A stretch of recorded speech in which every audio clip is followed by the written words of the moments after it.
Comenzamos Tele 13 hablando del litio, de la sorpresiva decisión de la Corte de Apelaciones de Copiapó, que acogió a trámite 2 recursos de protección y dictó una orden de no innovar. ¿Qué significa eso en la práctica? Bueno, que por ahora se suspende el proceso de licitación del litio. Junto a Álvaro Pachi, que está aquí con nosotros, le comentamos este nuevo capítulo de una trama que tensiona al gobierno entrante y al saliente. Álvaro, ¿qué significa todo esto? ¿Cómo estás, Ramón? Muy buenas noches. Claro, la Corte de Apelaciones de Copiapó decretó esta decisión luego de que la oposición y el equipo del presidente electo pidieron postergar, criticando, y ha sido uno de los temas de la semana, la adjudicación anunciada ayer jueves. ¿Qué se había adjudicado? Recordemos, 2 de 5 cuotas a BID Chile, de capitales chinos, en todo caso, y a servicios y operaciones mineras del norte. A Francisco Javier Arrazu, está ahí el ex senador. Dejando fuera, por ejemplo, a Sokimich, a Albert Mail y a otras. Acogió a trámite la Corte. Esto no es una decisión de fondo todavía, esto puede ser apelable de todas maneras, pero sí ordena no innovar, lo que en la práctica congela el proceso, y eso es lo relevante de la noticia de hoy. Hubo, por supuesto, decisiones, reacciones y también las declaraciones del tribunal que escuchamos a continuación. Se accedió a las órdenes de no innovar solicitadas a fin de que, mientras se tramitan los recursos, se proceda a la paralización de los procedimientos de licitación y adjudicación. Órdenes que dejarán de tener vigencia al momento de resolverse el fondo de lo debatido, conforme a lo que disponga la sentencia ejecutoriada que haya de dictarse en esta causa. Bien interesante lo que sucede, porque más allá de los tecnicismos, lo que hay como telón de fondo en todo esto es una polémica entre el equipo del presidente electo Gabriel Boric y el gobierno de Sebastián Piñera en medio de un proceso de traspaso de mando. De hecho, para hablar sobre este tema hubo una reunión la semana pasada en donde se supone, bueno, las versiones son distintas, parece que entendieron cosas distintas, todos, ¿no? Claro, hay distintas versiones, hay distintas miradas. Respecto a esta reunión que tú mencionabas, Ramón, una reunión del ministro Llobet, el ministro, con Isquiasiches y 2 asesores de Gabriel Boric, Diego Pardo y Willy Kraft, que muchos ven incluso como posible ministro de Minería. No sé si eso se mantiene después de esto. Bueno, ambos asesores señalaron que en su minuto no encontraron vicios en la licitación y lo que conversaron con el ministro Llobet, y que definitivamente esta licitación probablemente se iba a adjudicar tal como ocurrió días después.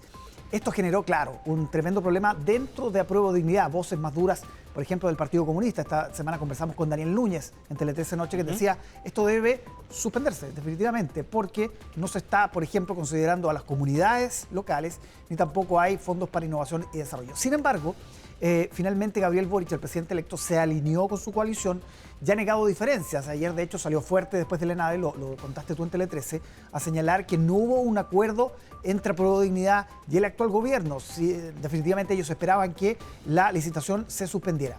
El ministro Llobet habló hoy de una minuta que surgió tras el encuentro de la semana pasada, donde, claro, están los detalles, las diferencias respecto a esto, que dio a conocer en parte a través de un comunicado. Vamos a destacar un párrafo que para Llobet grafica que el gobierno acogió los puntos planteados por el equipo de Gabriel Boric. Ahí va este comunicado, a ver, donde señala, por ejemplo, claro, que la minuta enviada al Ministerio de Minería por los propios asistentes, Isquiasiches, Pardo, Kraft, se dice textualmente, nuestra postura de cara a la reunión es poder abrir un espacio para incorporar mejoras a la licitación en curso. Las señales que se dieron públicamente apuntaban en esa dirección, postergar la adjudicación para incorporar una serie de criterios. Por ejemplo, que se diera espacio a las comunidades locales, que se diera espacio también y recursos para innovación y desarrollo, que fue un punto muy sentido. Y lo más importante, que finalmente no se adjudicaron las 5 licitaciones originales, sino que solo 2.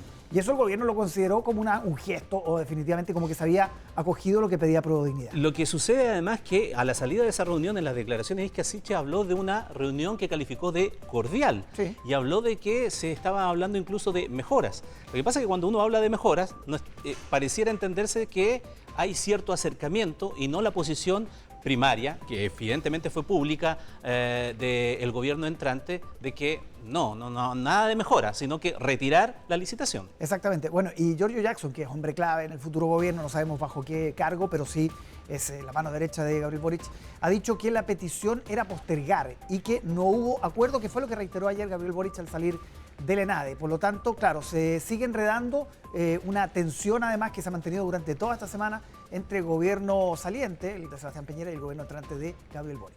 Escuchemos declaraciones respecto de esto en el día de hoy. En ese espíritu nos reunimos con los asesores del presidente electo y acordamos incorporar en la licitación aspectos muy razonables que quedaron transcritos de manera textual en un acta preparada por los propios asesores del presidente electo. Todos esos aspectos los acogimos en esta adjudicación. Nuestra principal observación al ministro Llobet fue que esta adjudicación se postergara, ¿ya? Es cierto que hubo una minuta de trabajo para ver los detalles de aquellos aspectos que no nos gustaban de la licitación, pero aún así fue prerrogativa del Ejecutivo el no acoger la principal solicitud que se le hiciera desde el gobierno entrante. Finalmente, para cerrar este tema, hay 3 vías, Ramón. La primera es la judicial, lo que decíamos al principio, las cortes, no solamente en la región de Atacama, también ojo con lo que pasa en la región de Antofagasta. Está la Contraloría, donde también recurrieron diputados de Apruebo Dignidad, y por supuesto la negociación política que sigue en curso. Pese a estas diferencias, pese a esta tensión que hemos visto, seguramente va a haber nuevos capítulos la próxima semana, donde el ministro Llobet, por ejemplo, va a ser protagonista. Interesante, vamos a ver lo que se resuelva y los plazos que se tome los tribunales para resolver, de mantener esta situación y mantener suspendido el proceso de licitación, o si se revierte con los argumentos que presente el gobierno. Exactamente. Gracias, Álvaro. Muchas gracias, Ramón.